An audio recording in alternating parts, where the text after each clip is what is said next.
Mima, for today's video, gagawa nga pala tayo ng buko pandan dahil umuwi ang asawa ko na may dalang buko. So ayan, kinayod ko lang yung buko.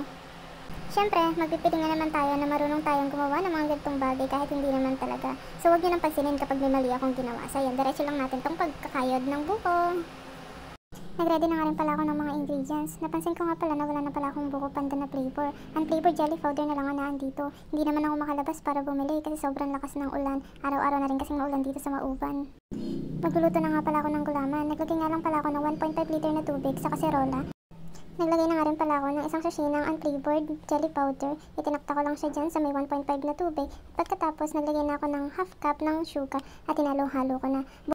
Buhay na nga rin pala yung apoy niyan. So hinalo-halo ko lang para maiwasan na mamuo yung mga asukal at yung jelly powder. So hintayin lang natin na kumulo siya. At pagkatapos ng ilang minutes, ayan, kumukulo na nga pala siya dyan. Ready na siyang ilipat sa lagayan para mapatigas.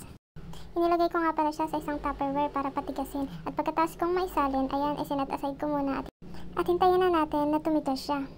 Matigas na nga pala siya, so unti-unti ko na siyang kinayat ng pahaba at pagkatapos ay pa-square para maliit siya kasi masyadong makapal. Ginawa ko nga pala, isinaling ko rin yung kalahati dun sa kaserola para mas mabilis na tumigas.